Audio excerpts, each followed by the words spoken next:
Here we are. We are live. It is the Saturday, the 26th of July, 2025. This is service number 278, and the theme is supposed to be kindness. I'm Rabbi Brian. I'm glad that you guys are here. I am joined, as always, by a lovely group of people. Here's the lovely group of people. People, would you wave to the folks who are watching later?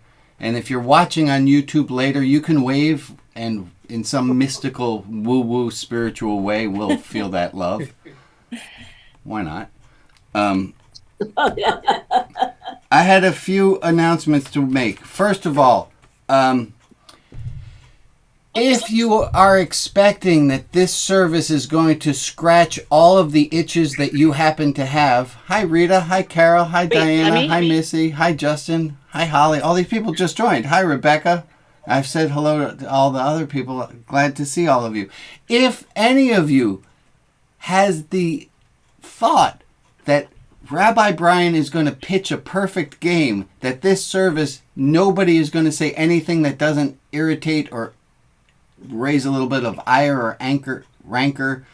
If you think this is going to be a perfect service, you are right, as so long as you lower your standards.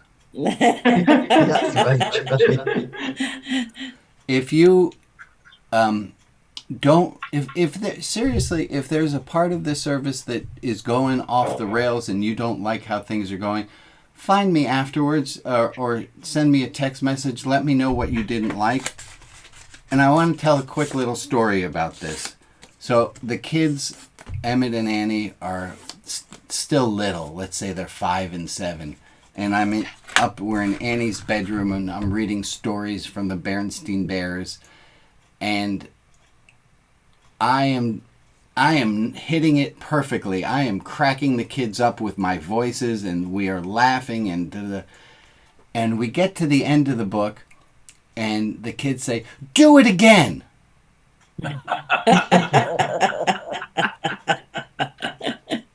And you're all laughing because you know that I couldn't. And they were disappointed that Dad couldn't make the book funny the second time the way Dad made it funny the first time. I think there's some correlation to this service. There might be one of these services that you came to that was Berenstain Bears read on hilarity mode. And there might be a service. Any which way, it's back to the thing I started with. This is not going to be a perfect service for anyone. But I'm glad that you're here. I'm super glad that you're here. I do have an announcement. John is not with us today, but it's John's birthday and Marilyn's birthdays today. And we have a tradition here of singing happy birthday to the person whose birthday it is, should they want happy birthday to be sung. Marilyn, are you in or out? Would you like your name to be sung in the happy birthday? Sure, it was Thursday. Thank you. It was Thursday, but we weren't meeting on Thursday. And John's birthday as well. So we're going to sing a happy birthday. I know John will watch this service later.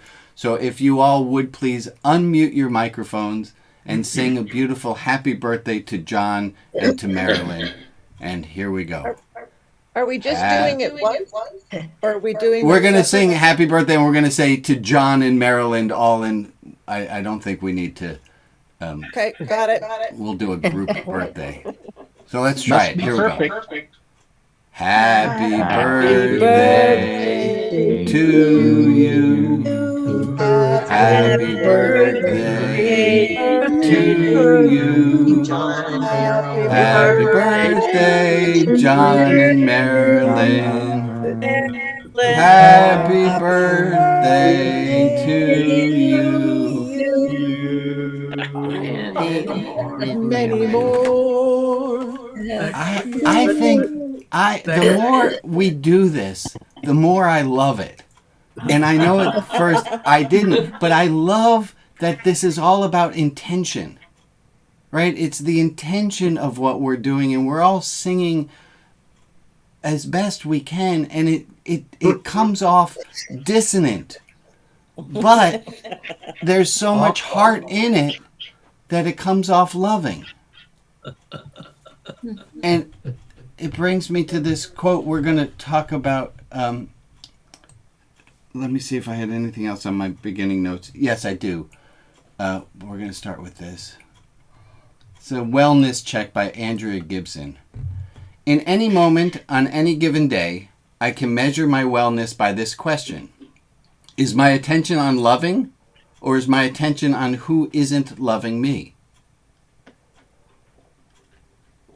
In any given moment, on any given day, I can measure my wellness by this question. Is the horrible singing of happy birthday annoying, or is the horrible singing of happy birthday something that I find endearing? 879-152. 879-152. Oh, hi, Steph. We just lost Steph for a second. Glad you were here.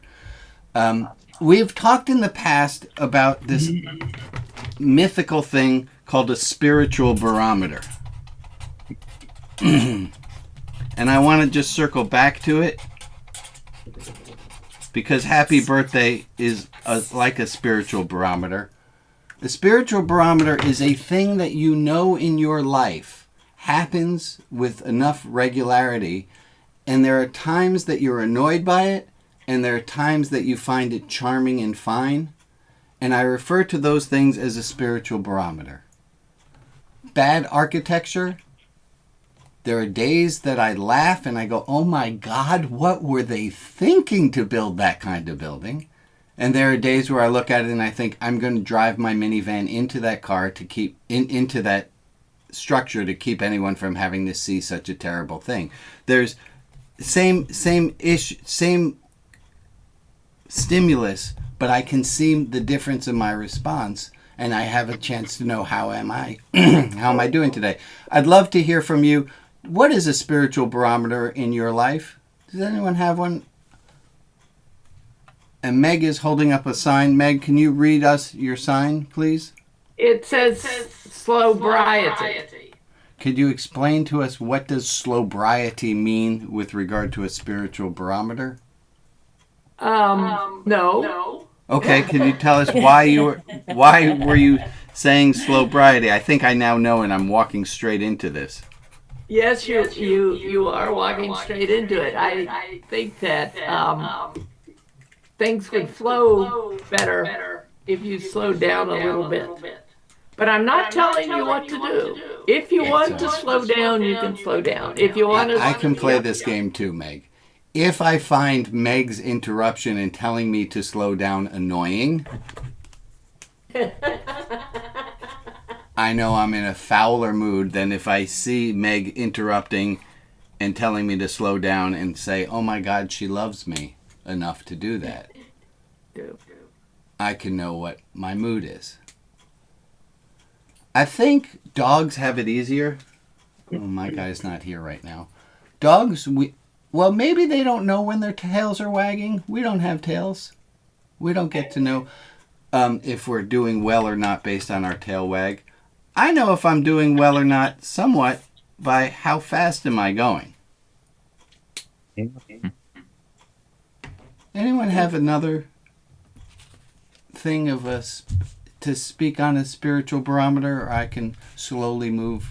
But I'm gonna pause for a moment and see what kind of comments we have here. Go ahead, Holly, and then Maria. Okay.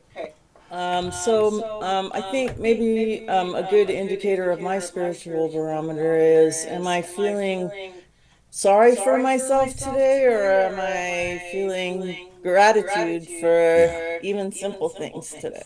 That's perfect. And that's just like this. Is my attention on loving myself and the world around me, or is my attention on who isn't loving me and what's going wrong?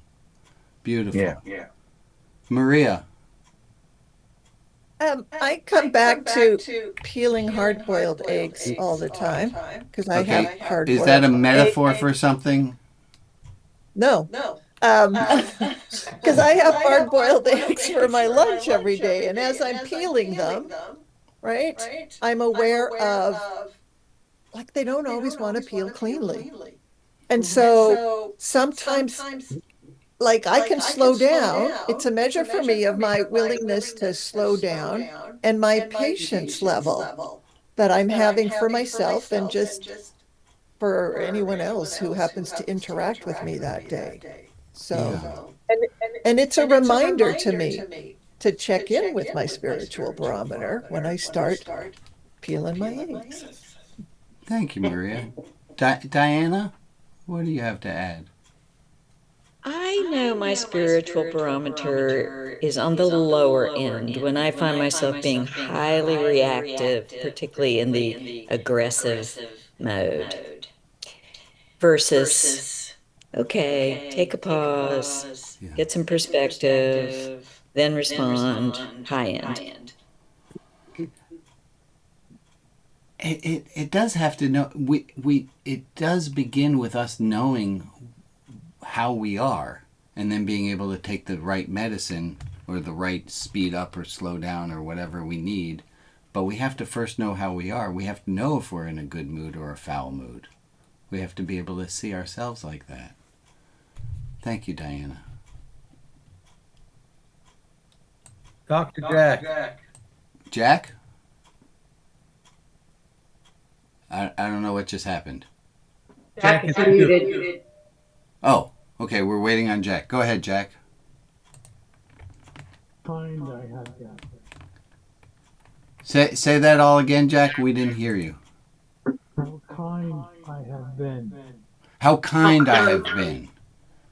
I can know how well I'm doing. I can know my spiritual barometer based on how kind I have been. And I have said, and I did a book reading, a book talk on Thursday with a group in Wenham, Massachusetts, and they said there's a section in the book that I wrote in 62-point type, so it's really, really large. And it says, with regard to the question, do you believe in God? I don't care about your answer. But with regard, if I asked the last 5 people with whom you interacted, were they kind? I care about that answer very much. And then my beloved friend Meg chirped to me once, said, don't ask the 6th person.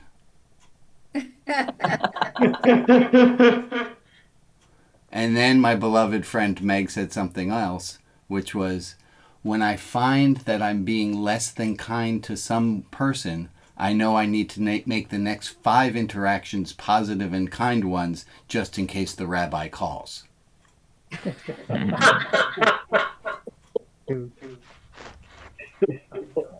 So today we want to talk about kindness. Before we get to that, I do have this card which says something new about last week's service, but I don't want to say that because that wasn't getting me the responses I wanted. So I flipped the card over and I wrote, what did we discuss last week? What did we talk about last week that you remember? About capitalism. Antidotes to capitalism. We talked about antidotes to this society in which we live. And there's a beautiful quote by Krishnamurti, which I didn't bring in last week, which I want to bring in right now. And he said, to be well adjusted to a profoundly sick society is no indication of health. I'm going to say that again. To be well adjusted to a profoundly sick society is no indication of health. Okay. And one of the things we did talk about, the antidote to the society we live in, is kindness. And I want to start us in our discussion with kindness with this little cartoon. The little cartoon goes like this. Be kind to everyone. Be kind to everyone, says the person standing on the rock facing the crowd. Wait, says someone in the crowd. Even Gary? Yeah, Gary's the worst, says someone else in the crowd. Look, we've been through this, says the person on top. Yes, be kind to Gary as well. Ha, suck it, losers. Not now, Gary.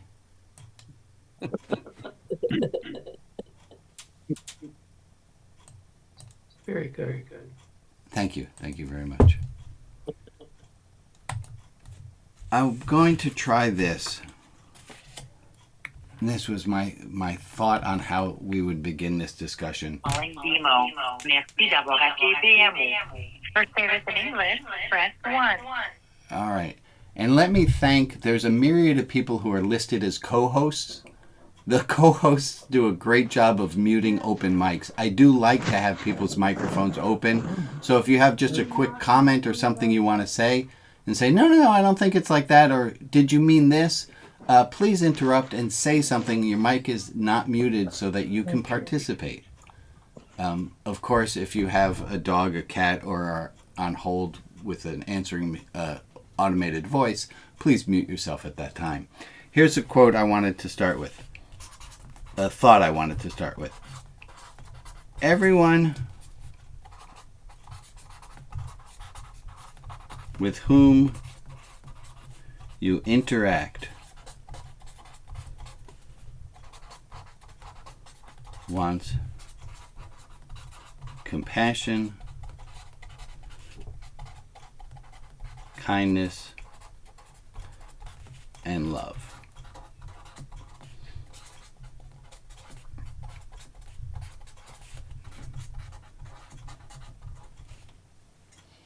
Everyone with whom you interact wants compassion, kindness, and love. Give it to them. Yeah. Even the spam phone calls I get?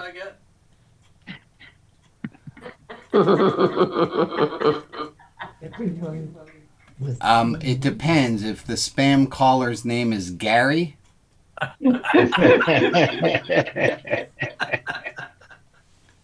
I think, George, even unto, I just said it biblically because it seemed like a fun time to do that, even unto the Garys of the world. Yea, even unto the Garys. Give me an exception. Yes, Connie. Oh my God, I think I know where this is going to go. This is going to be hard. Go ahead.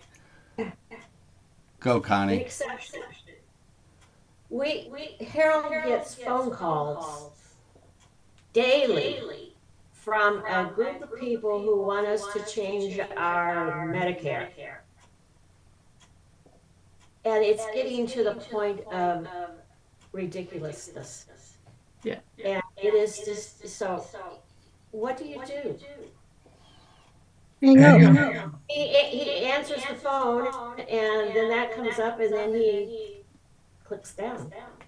If you are, oh, can I say something? Yeah, go ahead. If you are very kind and listen to them and ask to be taken off the list legally, you have to be taken off the list and you will not get calls. And it works. My husband used to have a call center thing. Thank you, Sherry. And I do not get any calls. Good. That's good to know. And you can also go online and block your number from those calls. Oh, well, we've tried that. Yeah. They just do a different number. They do Okay. a different number. Now you block your own phone number. How, Sherry? We don't know how to do that. How do we make our own phone number? Google. What am I Googling? It's a government website. How to block calls. I have a feeling one of the lovely people who's on right now has an extra moment to Google and will tell us in about 5 minutes how to do such a thing. But if you listen and ask them kindly, they will remove you. Thank you, Sherry. If it's a reputable operation. So I will admit, in 2 hours and 40 minutes time, I will be making phone calls to people on behalf of the political views that I have. Oh, the IRS has just changed things, so I'm allowed to endorse politicians by name now as a religious official. So thanks, IRS. I'm not used to doing that. Yeah. They just, yeah. It's part of the big, bold, beautiful new world that we're coming into. The IRS said you are no longer going to lose tax-exempt status for endorsing political candidates from the pulpit. Wow. Yeah. That's scary. They didn't know you were a rabbi, though. So officially, and this was that some clerk made a mistake. Religion outside the box is registered as a 501c3 tax exempt not for profit religious organization, and it got categorized as a church. And I called, and the only way to get that fixed is I have to call my senators and have my senators fix it. But I took the higher road and thought, I think my senators have more important things to do than change my status from a church to something else. So I'm just leaving it sit. It might actually keep me safer in this new world. Who knows? Go ahead, Diana. You have your hand up. What if you're just depleted? Makes me think of giving. When I just everyone with whom you interact wants compassion, kindness, and love. Give it to them. Do I write even if you're depleted? Question. I'm waiting to hear from the group. Oh, if you're new here, I learned a lot from 12-step groups, which is that the wisdom is not in the person in the front of the room. The wisdom is in the room, and a lot of you have a lot of wisdom. So let's see. I don't have an answer to this question. I just amplified the thing that Diana just said. So even if you are depleted. Question mark. Well, I wrote 2 aphorisms this morning I'd like to say, which may help a little bit. Go ahead, Jack. Okay with everybody? Yeah. Spontaneous kindness is sacred grace when bestowed without thought of self. Hilaire? Jack, hold on one second. Not all of us are auditory processors, and I'm going to ask you to repeat that so that we can hear your words again. Because, Jack, I'll be honest. Oh, we got a loose microphone going on again. Jack, you speak, and sometimes it's like the Sphinx. And I'm like, I know there's wisdom in there, but I didn't get it the first go around. So can you give it to us again, Jack? All right, this one is spontaneous kindness. Spontaneous kindness is sacred grace when bestowed without thought of self. Kindness is grace without thought of self. I think you're onto it. It's not answering Diana's question at the moment yet. This one might. Heart kindness given is eventually heart kindness returned. Oh, heart kindness given is eventually is a good word in there. Heart kindness returned. If you do good turns for people, good turns will come back towards you, the kinder you are to others. And Susan was just telling us a story before we started the recording on that. And I'd love to hear your voice again, but let me take Susan, if you want to keep sharing, if you raise your little electronic hand, do you know how to do that? That's your physical hand. I'm going to count you in. That's fine. We're going to put you right after Holly. Let's do Ron, then Holly, then Susan. Okay, first, before I say what I was going to say, I want to quote Aviva in the chat, who said, "When depleted, silence is kind." When depleted, silence is kind. Hot diggity, Aviva. So glad you're here. Yeah, when depleted, silence is kind. So let me just bring that back to here. Everyone with whom you interact wants compassion, kindness, and love. Give it to them. Even if you are depleted,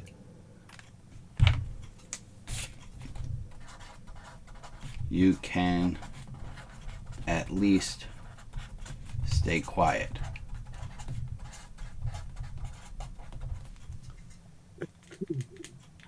Do you have more to add there, Ron? You said... Yeah, I was just going to say that, I try to be kind, and I had a whole lot of stuff happen in the last couple of weeks. Mm-hmm. Some friends drive across the country to live in Portland from Boston, and you know, Kirsten has a couple of job interviews, but other than that, and so I've been helping find a place to stay. I've got other things going on. And then yesterday, I got the offer to be on the board of the Portland Peace Team. And it's such an honor. I couldn't, I'm really excited. I would love to do that, but I've turned them down because I would not be able to give them my best. Mm-hmm.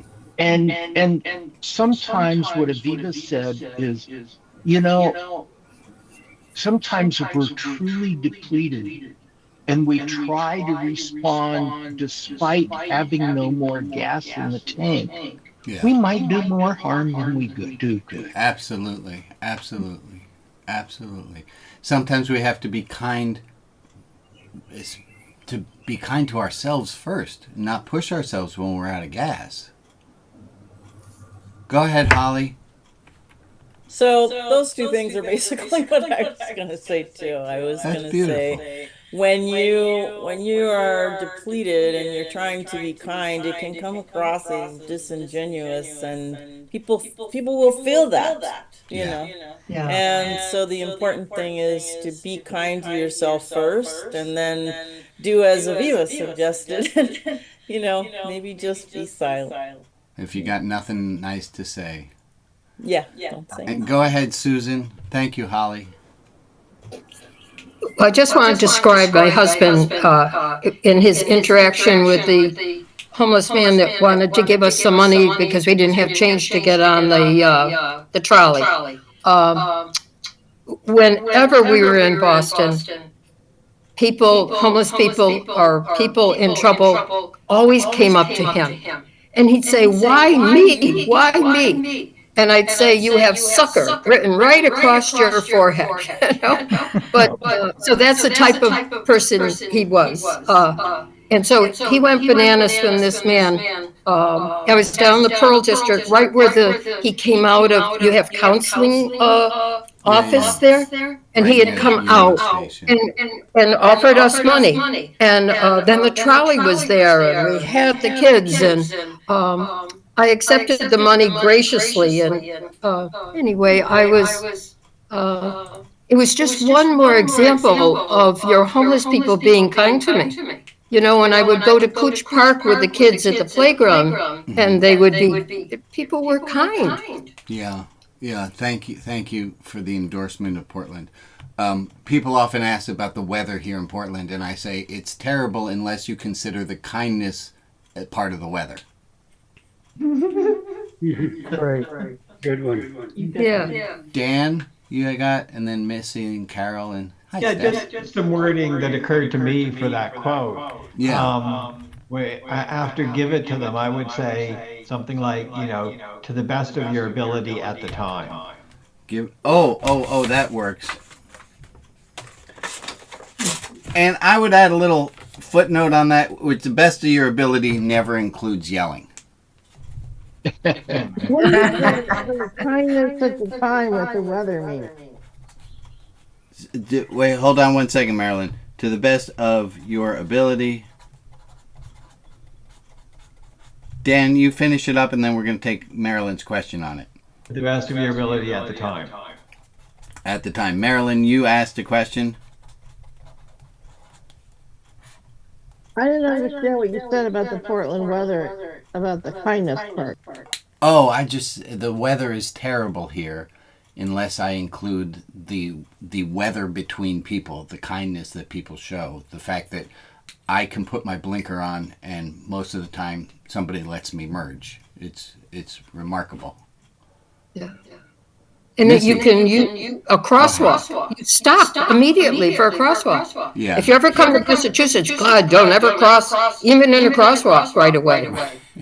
We're not kind that way. I was at a four-way stop. I was on my bike, and there was another bike that came, and I said, "You go ahead." And he said, "It wasn't a four-way stop. It was two stop signs and a light." I said, "You go ahead," and he said, "You must be native of Portland because you have the right of way." It's like, that's what we did. There is something to be said about kindness breeds kindness. And I think that's what Susan was talking about, is that if somebody is kind to you, you feel that. And it lifts us up. So everyone with whom we interact wants kindness, compassion, and love. Give it to them to the best of your ability at the time, because it also helps you. Yeah. Go ahead, Missy. Then Carol, then Steph. Well, interesting. The drivers are one of the things that are my spiritual barometer. How angry I get at people who stop in the block, the intersection, and turning the light's not going to give them a green. But in response to what Diana was asking, so my feeling is it is much more depleting for me to be unkind and unloving and incompassionate. It wears me out way more than the other way does. The other way lifts me up. Yeah. So even depleted, it just depletes me more if I'm a bitch. Yeah. Thank you. Go ahead, Carol. The President of the United States says empathy is weakness. Yeah. His Vice President says, no, empathy is toxic.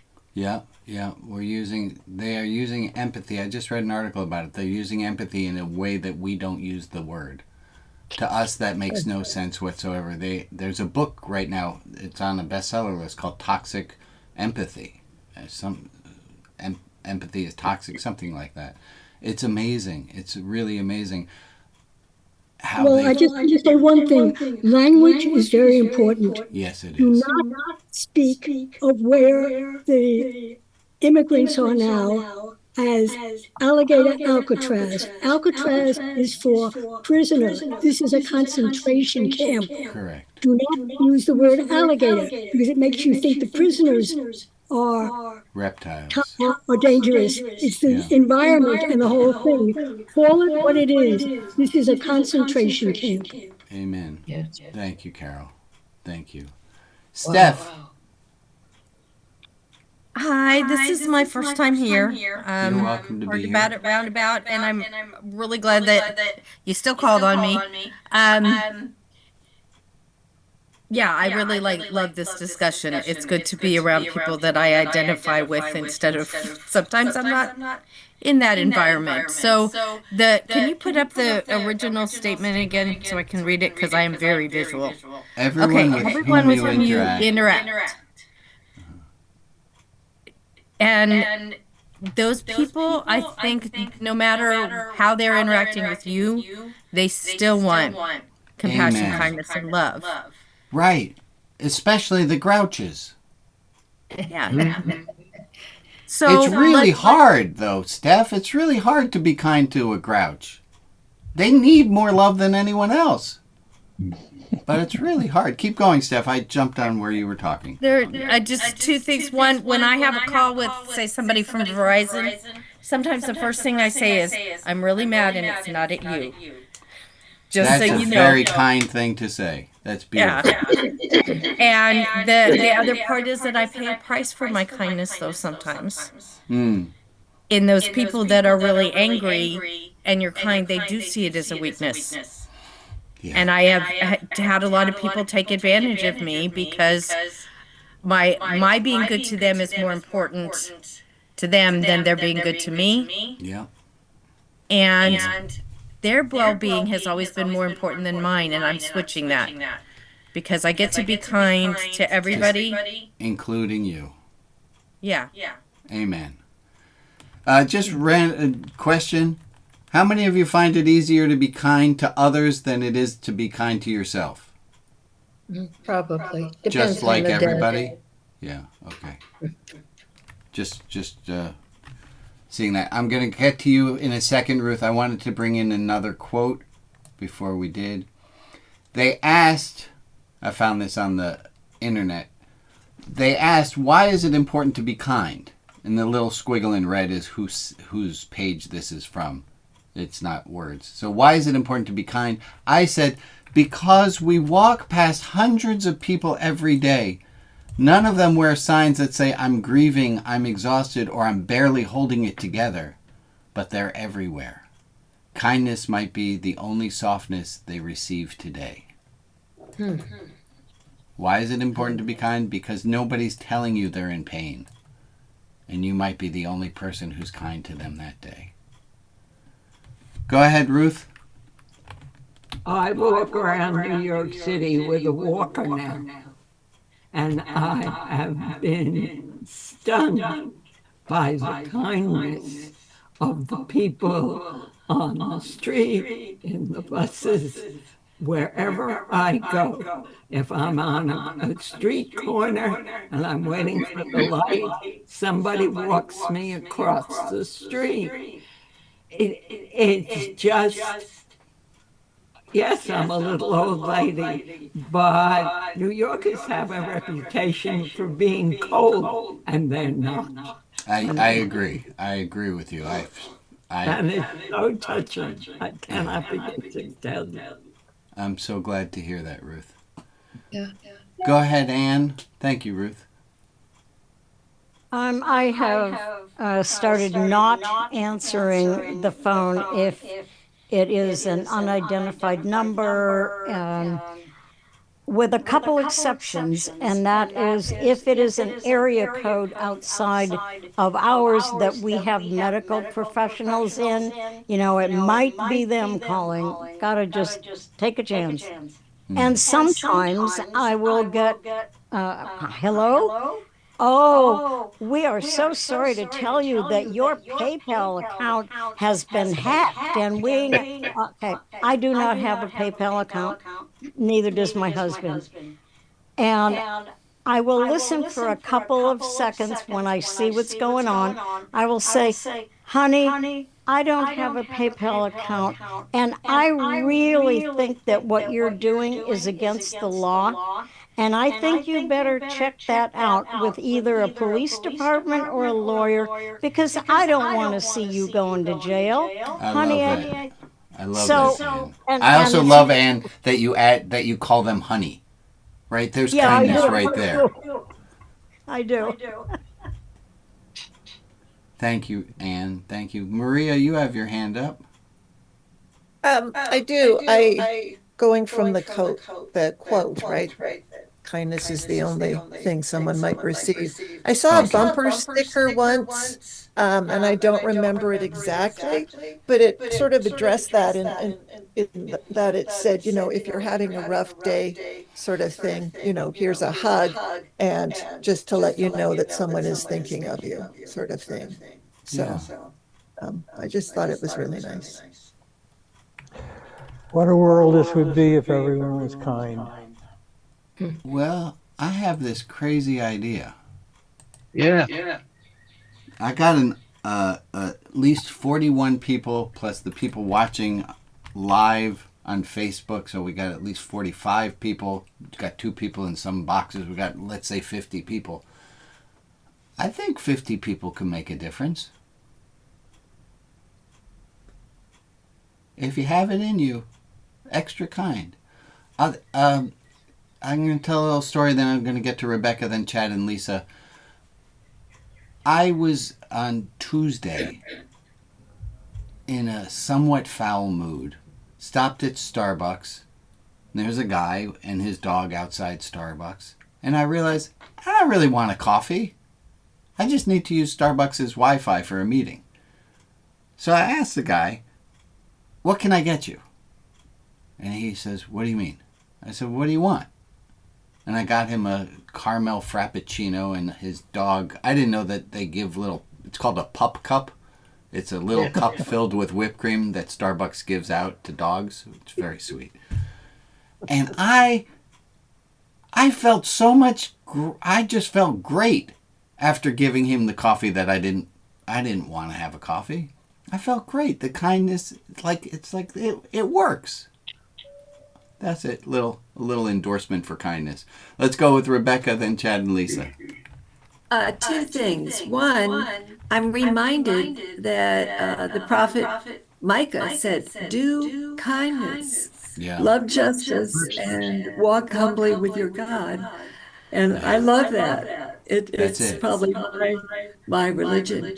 I would just say that every time we have to be on a call to get some help, whether it's with whatever, we all end up with some, if we're lucky, some human that tries to help us with the problem. And I always end the call with saying, "You have been so kind and so helpful. Do you have a supervisor I do close the same by?" thing. And yeah, and they say, "Oh, okay." And hold on. And they put the supervisor on, and the supervisor is so happy for the kindness because she says all we get is complaints. And this is so wonderful to hear that somebody's really happy with our work. So I just wanted to share that. It's a easy way that you can pass happiness on. And Thank I'm you, complete. Rebecca. I think I don't ever give homework, but I don't know that I can't say that Rebecca doesn't ever give homework. So next week, Rebecca's going to be checking. Go ahead, Chad and Lisa. Yeah, I was just gonna say, so there's that term, killing them with kindness. Yeah. And so, like, when somebody is being nasty to you or just not very nice, they think you're gonna respond the same way. They expect you to, like, argue or come back with something, and when you come back with something kind or something like that, they don't know what to do. They're It just like, deflates, yeah. they weren't expecting it, so they're like, it shuts them down. Because if you come back with something for them, they're just going to come back, it's just going to start an argument. But if you just kind of blow it off and act like it doesn't bother me and say something nice, they don't know what to do. Oscar Wilde. Coworkers and stuff, whenever they take a jab at you or something, it's like, it just shuts it down, kind of. Yeah. There's a quote from Oscar Wilde. He says, "Be kind to your enemies. It really confuses them." Yeah. And a related one from Mark Twain, he said, "Never argue with an idiot," or I could say, never argue with someone who's unkind. They will drag you down to their level and beat you with years of experience. Wow. Go ahead, Ron. Oh, I was just going to repeat Rebecca's, there is, Micah, I think it's 6:3. No. He has shown me, O man, what is good, that is to do justice, to love mercy, and to walk humbly by God. Mm-hmm. That's it. Yeah. That's everything to me. Thank you. Alma, go ahead, my friend. Thank you, Ron. I'm being reminded of something that happened a while ago. When I drove to work every morning, I would pass a young man driving in the opposite direction, and I automatically gave him a smile and a wave. It really saddened me when he said to me one day when we actually met, "I look forward to you every day when you give me that smile and wave because it's the only smile I get all day." Wow. And I felt so sad. But I thought, I didn't even know I was doing something that was good for him. Yeah. So a lot of the things we do unconsciously.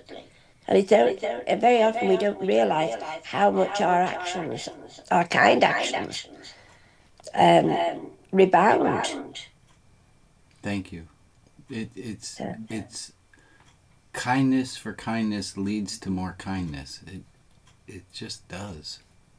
The math is easy. Can I just say, there's a saying, and I'm not quite sure I've got it exactly right. I know the end bit's right.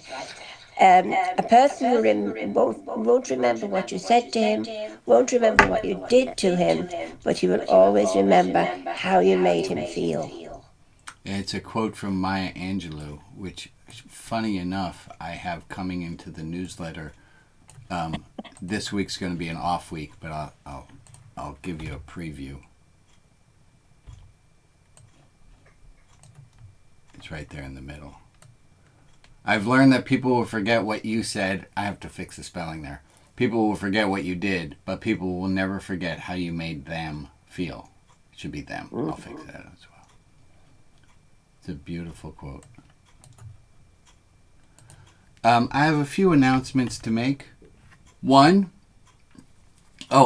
it's a William James quote. He says, there are 3 important things in life. The first is to be kind. The second is to be kind. And the third is to be kind. Other announcements. Thank you for coming. I needed this today. I woke up in a pretty sour, sad place. And I need a little bit of extra kindness today and community. So thank you all for being here. It helps me. This announcement, anyone who feels the need to say it out loud to remind themselves, please go ahead and do so. It's okay not to be okay. Not to be okay. Okay, not to be okay. Here's the opposite side of it, is what I said to myself this morning. I'm okay. I'm okay, and that's enough. And that's enough. We talked about last week all the things that our society abhors, and being okay with enoughness, being okay and feeling enough is counter to Costco. We have enough.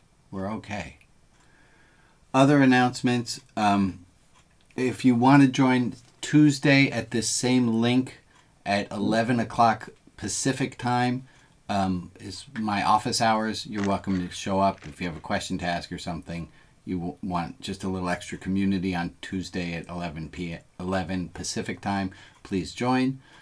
Other announcement, we have a support group. If you are in need, if you are a caregiver and giving support on a regular basis to someone and you want a support group, we have a support group for that. Put your name in the chat, an email in the chat, and we'll have somebody follow up with you. If you would like to be on the Religion Outside the Box contact list, please put something in the chat as well. We'll make sure to put you on give you the form to join the contact list, so you can, here's a crazy thing. You can even text somebody and say, hey, I could use a little kindness right now. You mind texting me back?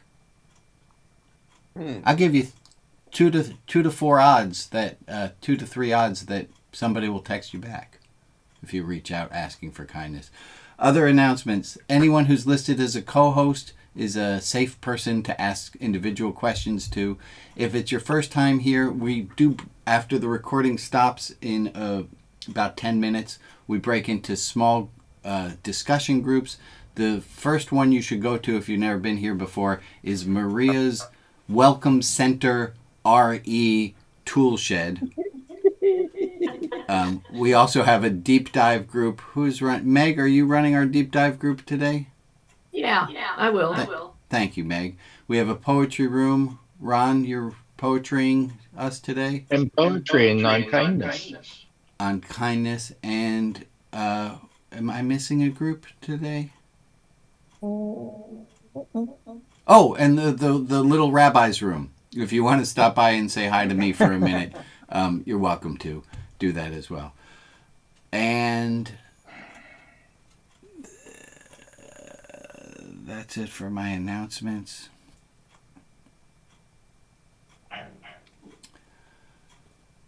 Maria, do you have a list of, I know you have a list of names. I'm not going to ask, do you have a list of names for whom we would like to offer prayers? Maria, would you please lead us through some prayers?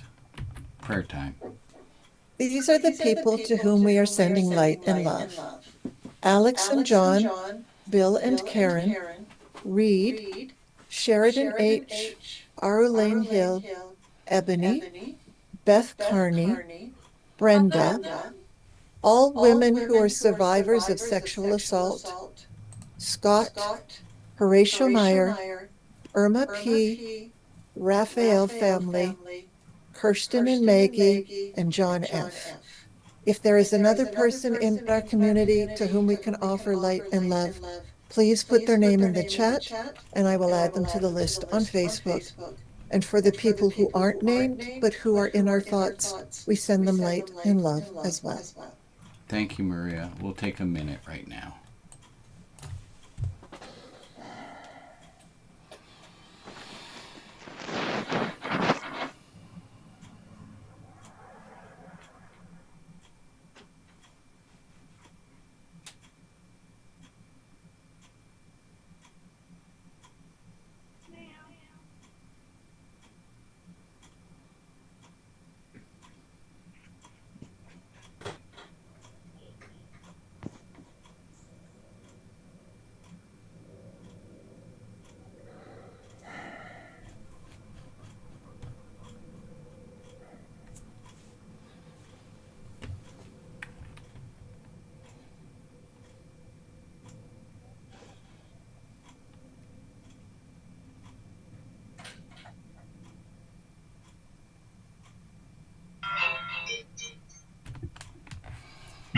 Thank you for that minute. Everyone with whom you interact wants compassion, kindness, and love. Give it to them.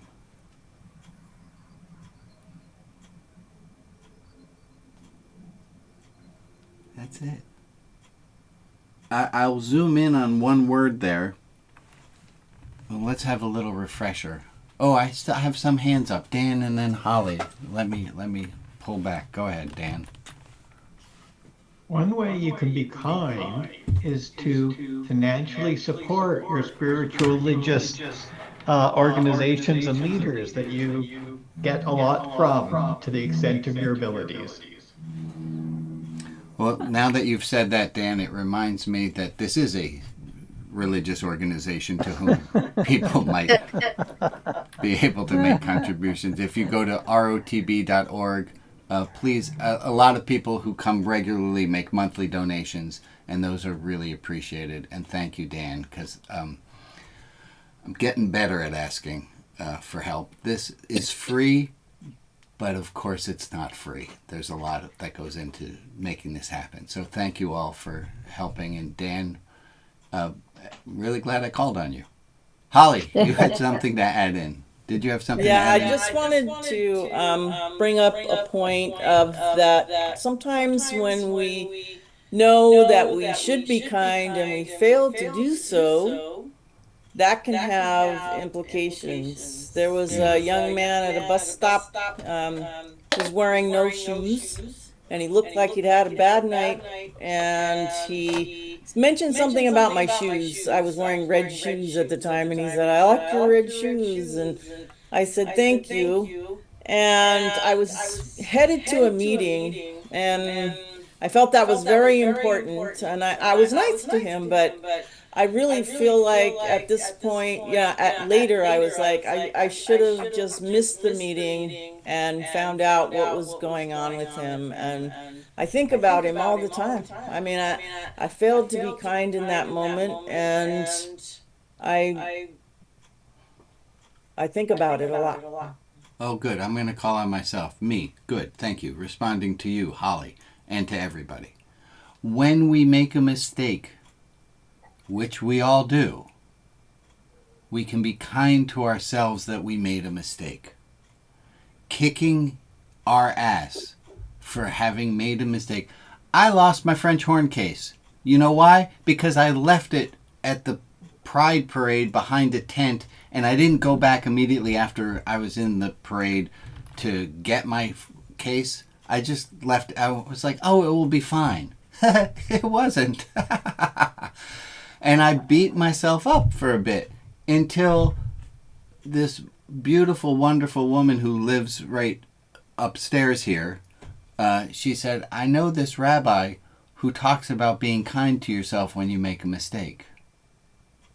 We just need to be kind to ourselves when we make a mistake. I will do a little quick review on, and if we do a review because sometimes we need to learn this again. When we make a mistake, what does it feel like when we make a mistake? It feels like nothing. It feels regular. Because if you knew it was a mistake, you wouldn't have done it. Catherine Schultz talks about it this way. In the cartoons, there was always Wile E. Coyote, and he's coming towards the edge of the cliff, and he gets past the edge of the cliff, and he gets, and he's, hold on one second, Wendy. Hi, Wendy. That the person goes over the cliff, and then they look straight at the camera, and then they fall. Now, they made the mistake by stepping over the cliff. If they knew it was a mistake, they would not have made it. What does it feel like when we make a mistake? It feels like nothing. I disagree. When I left my case behind the volunteer tent, it didn't feel like a bad idea at the time. I'd done it 2 years in a row. Go ahead, Maria. Help me out. No, I disagree because sometimes I know something is wrong and I still do it. Maybe because I'm in a bad mood and I'm daring the universe to do it again or something like that. Okay. Maybe this isn't always true. Are you allowed then to be kind to yourself for having made this mistake that you knew you should have made? No. Not so much, but you know. A little bit? A little bit of forgiveness? A little more possibly than you're... Right? Oh, yeah. Sometimes we do like to live with our problems. That's true. Yeah. Bob, go ahead. Making mistakes are often looked at as being bad. Actually, making mistakes, excuse me, are good because that's how we learn. Absolutely, Bob. Thank you. Thank you. Missy? When you asked at the beginning of the service something from last week, what I had written down was someone needs who you are becoming. Yeah. This thing about being kind to ourselves is part of our becoming, I think. Being it's kind how we to get. It's how we. Oh, I'm so glad you said that, Missy, because here's the last quote we're going to use today. Each of you is perfect the way you are, and you could use a little improvement. Each of you is perfect the way that you are, and we could all use a little improvement. I'm going to put everybody back up on the screen. I'm going to stop the recording. Thank you all for joining. I hope to see you next week. You see my hand up.